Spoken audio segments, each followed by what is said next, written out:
Greetings, greetings, greetings, Royal Family. Welcome back to the channel. Thanks for clicking on the video. So episode 3, yes, I know I'm a little bit behind, but I am here. Tamar Braxton, Get Your Life. I have a question. Why is it that Goalie, why does Goalie have to be with Tamar all the time? Maybe that's just the way they're editing it, and it seems as though she's with Tamar all the time, but I'm only critiquing what we see. Okay? Like I always say. But she's with her all the time, traveling with her to her show, always in her house. Is she a therapist or is she a handler? Anyway, so the episode opens up with production being kicked out. Yikes. So everybody, got ready for the work day. Producers are there, assistants are there, they're setting up equipment. And the head producer, I forgot his name, comes in and says, hey, listen, I just got an email from Tamar's attorney and we have to vacate the premises. So again, they arrive, set up to film, at Tamar's house. Tamar's not even there, right? And the production, they basically got the boot. She apparently has a doctor's note of some sort that she can't work. So 2 of the production people are on the phone, and one of them is saying, this is the whole purpose. We're supposed to be documenting her journey. So Tamar can't talk, she can't sing, so she's under, quote, strict doctor's orders that she cannot work. Now, 2 days later, or so it says, 2 days later, 2 days later after her production stunt, I'm just going to keep it real. You know what I mean? She's sitting with, I guess, her assistant, and she's talking, in this scene, she's discussing her show, that she has coming up. She's loud, she wants to know if the show is sold out. They sold out 2 shows. She seemed fine to me, right? She sounded fine to me as well. So her and her assistant are walking through the house, and they're still talking, discussing business. They get into the living room area, living room space. Miracle, who is the dog that Vince bought, I think for Logan. So she still has that dog, Miracle. Miracle pooped on the floor. So she's like, oh no, singing. I thought you wanted strict doctor's orders that you can't talk. Anyway, so her assistant actually picks up the poop. She gets on the phone at this point and says, David, your dog pooped on the floor. That's not David's dog. That's Miracle from the Tamar and Vince show. She probably had it in the Braxtons too. I can't remember. Anyway, David says when he is here with me at my place, he doesn't do any of that in the house because I actually take him out. Okay, makes sense. Tamar doesn't take out the dog. Bottom line. So she's calling David and saying, your dog. So basically, David takes care of the dog too. What else does he take care of? And people say he's controlling, but who gave him the keys to the door? Whatever. I'm not even going to go off. I got my notes here. I'm going to keep it cute. I'm going to try to keep it cute. Anyway, so we move on to see,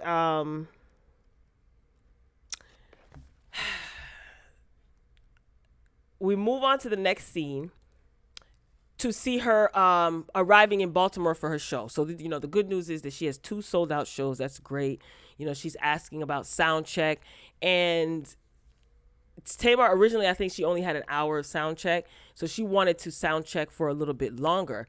But if you're supposed to be resting your voice, wouldn't you not have such a long sound check? Whatever. So on the way, she touches down in Baltimore, and she's in the car with her crew, and Goalie is there. See, why does Goalie have to travel everywhere with her? That just seems weird to me, but I don't really know what her profession is. Do you guys know? Dream therapist or whatever? Whatever. Sounds like a made up title to me. Anyway, so while she was in the car, she says that she does not like coming back home to Baltimore. And she says that basically when her niece passed, it was very hard for her. It was just hard for her. And I said to myself, wow, hard for you, huh? My goodness. Now, I recall when Tamar's niece passed, Tamar got on social media and was just acting a whole fool. I'm not going to sugarcoat it. Acting a fool. I'm not going to the funeral.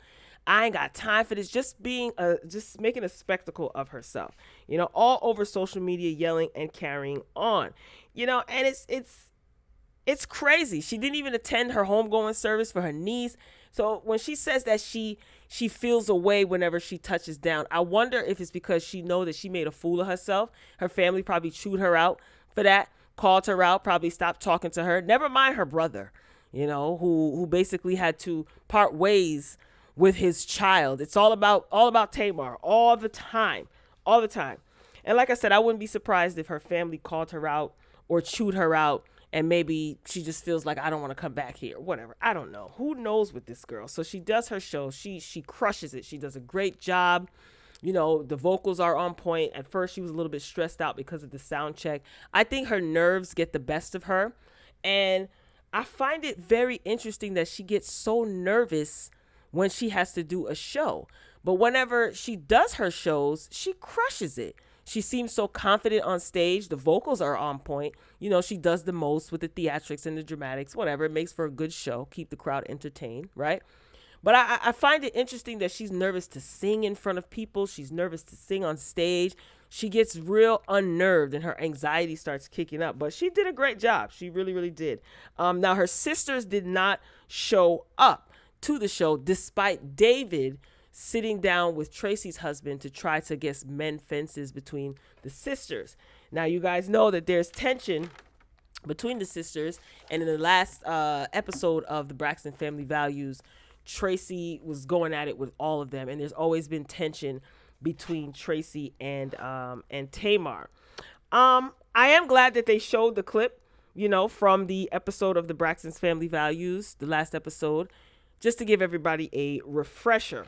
Now, moving along, we move on. This is gearing up to Goalie's, what I like to call, award-winning performance. Now, David is on the phone with Tamar. Tamar, I guess, is getting ready for something. She's in makeup, doing her nails, whatever. She's on the phone with David, and they're having a conversation about Goalie's motives. So he's questioning Goalie's motives. He's asking her questions. Tamar, she's throwing a little bit of a tantrum because she obviously doesn't want to hear what David has to say. She feels like, look, I understand that you're a Christian, but this is not all bad. Everything is not witchcraft. This is what she's saying. So she's taking up for Goalie. And it seems like Tamar is committed to this process and going through this. But David, he has concerns. Now, I know a lot of people, David is controlling. He doesn't want her to better herself. I don't know if I agree with that 100%. I could see why people feel that way, but I don't know if I agree with that. Obviously Tamar has made this man feel very comfortable to take on the role as protector, provider, and looking out for her. She felt it was appropriate. She felt very comfortable with him to move him into her home, and him and her son sleep in the same bed. She said it. I didn't say that. So him looking out for her can come across as controlling. Tamar wasn't listening. She didn't want to hear it. She had an attitude. So it is what it is. So Goalie comes in and everybody's saying, Goalie, we're talking about you. She's like, hey, what's going on? What's going on? So basically Tamar tried to explain to her that, David is not feeling your tactics. He doesn't trust you, point blank period, because he is a Christian. Now, and the way that they talked about the way that Goalie dressed, she had on all black, and Tamar's assistant, bless his heart, he's like, well, Goalie, let's try to lighten up the colors or what have you. He put on like a pink sweater on her. I guess I understand the gesture. I mean, I think that was kind of insulting, but I think he meant well, her assistant, that is. Now, I've never been interested in Goalie. I'm going to be honest with you. And from the very beginning, because what she said recently, what she said in the beginning of the show, she just talked about her working with all these people in Hollywood. And I said to myself, okay, enough said. We know what Hollywood gives. Like, let's stop acting like we don't know things that we've heard about the music industry and people in Hollywood. So when she rattled off all these famous people's names, I was like, oh, okay, girl. All right, do you. And when she came back in the room and she said to Tamar, this is not about God. This is not about religion, referring to the work that she does. I was like, Yeah. Now, I can understand you saying it's not about religion, but when you say it's not about God, then what is it about, sis? What source are you getting this energy from? I'm just asking. People can do whatever they choose to do. But I would want to know, okay, if it's not about God, it's not about religion, what is it about? The religion, get it. Totally get it. Fine. It ain't got to be about religion. But when she said it's not about God, so what it's about, sis? And here's the thing. Goalie's supposed to be a therapist or what? Like, what are her credentials? What is she supposed to be? This dramatic breakdown of her forcing tears, I don't know if she said that she did a little bit of acting back in the day. This was totally, girl, miss me with the theatrics. I don't think it was warranted unless they cut out stuff that we didn't see. What therapist has a meltdown because someone is questioning their tactics or their, the way, their execution, the way that they do things, wanting to know more, wanting to ask questions, and thinks differently or believes in something differently than you, Goalie? You have a meltdown? Aren't you supposed to be helping Tamar stay spiritually stable and reach her highest potential? How are you? What is this? What is this? These tears? I don't know. That made me look at her like, girl, if you don't stop with the theatrics, I don't know. But when she said this is not about God, huh? Come again? What is it about? So I think that Tamar only probably wants to work with this woman because she's affiliated with people in Hollywood. Going back to her show before she went out on stage, Tamar was praying. Lord God, Father God, in the name of Jesus, she was praying with her crew. So how do you do spiritual work with someone who basically says with their whole chest, this ain't about God, this ain't about religion? I don't know. What would Miss Evelyn say about? I wonder what Miss Evelyn has to say about this. For God's sakes, okay. I don't know, but that was a little bit weird. I just don't understand what that fake meltdown was all about, because someone believes in something that you don't believe in, but they have questions and concerns. See, these are the type of things that turn people away from certain things. If person A believes in one thing, person B believes in another, and person A is questioning person B, just, okay, talk to me about this. Let me tell you where I'm coming from. You have this meltdown? I don't know, girl. I think that this meltdown that Goalie had, she keeps saying the energy is so bad. I don't think it's solely because of David. No matter how much everybody in the press is trying to make it seem like it's all David's fault. Like I said, I could be wrong as two left shoes. Totally wrong. But the energy that you soaking up, Goalie, is all that energy that's just around everybody in there. It's a lot going on. And I don't know. I just don't. When she lost it and started crying, I don't get that. Imagine going to sit with your psychologist or your therapist, and you're telling your therapist, areas of improvement that you're trying to work on. You start talking about your childhood, and the therapist breaks down and says, I can't. You're going to contact your insurance company immediately, right? Because something ain't right. I don't know, girl. I don't know. All right, let's move it along. It gets worse. It just gets worse for me. So Tamar and Mona, they sit down and they have a conversation. Listen, Mona is manipulative as hell. Okay? She is manipulative as hell. And she is basically telling Tamar, that she needs to mend fences with her family. She starts talking about her family because Mona basically stepped in because of what happened with production being kicked out. That's what I think. Mona's like, look, this network hired me. I got a show to run. Let me see what's going on. I think that she seems like she's losing her patience with Tamar, but she's being very professional, and she's keeping that under wraps. But I don't know. I sense that from her. What's going on with your family? Are your sisters coming to David's birthday party? Or Tamar starts saying, nope, my sisters don't talk to me. Mona's like, we need to have everyone involved in this process. In other words, we need more footage. Okay, you can't be kicking out production, And it's funny because Tamar said in her tweets when she was, had Twitter fingers like a month or two ago, that she did not want to work with Mona. And when she walked into a production meeting, there was Mona. So Tamar already doesn't want to do this show. She's obligated contractually to do this show. She's frustrated at all the people in her house. She's going through what she's going through. She doesn't want her business on Front Street. She never wanted to work with Mona, but Mona is running things. So it's a lot. So I see why Tamar comes across as just a lot. She always comes across as a lot, but in this specific show, it was a lot going on. So I see the build up to what eventually happened. But Mona's the one that's controlling, in my opinion. You know what I'm saying? Mona's the one that's controlling. She recently did an interview, and I guess she didn't have anything nice to say about David, so she's not going to say anything at all. Mona, please. How many people who've worked with you can say the same thing and actually pinpoint what the issue is? I think it's all a gimmick, and I do think that Mona was the one pulling the strings behind the scenes to get footage. She's been hired by the network to do a job, you know?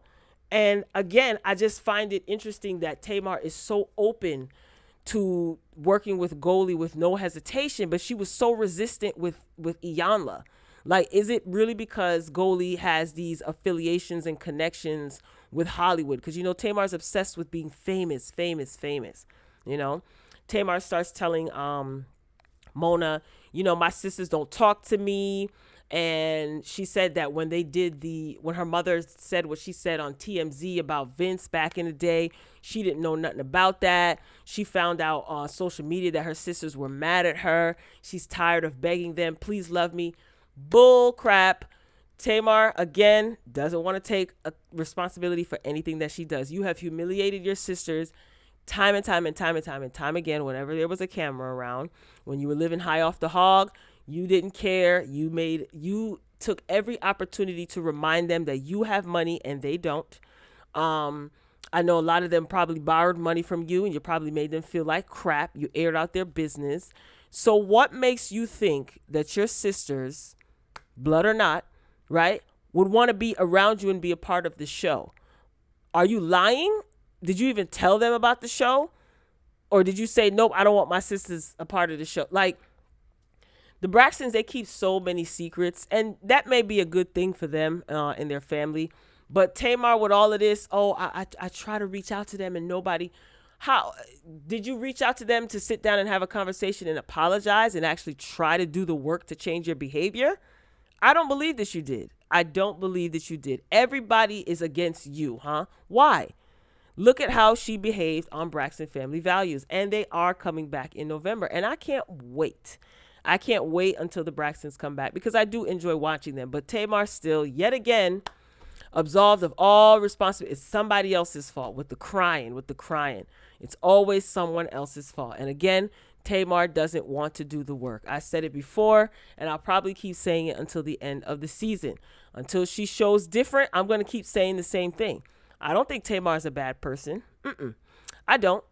But I can see right through her. A lot of people can, but a lot of people say, oh, you know, pray for Tamar.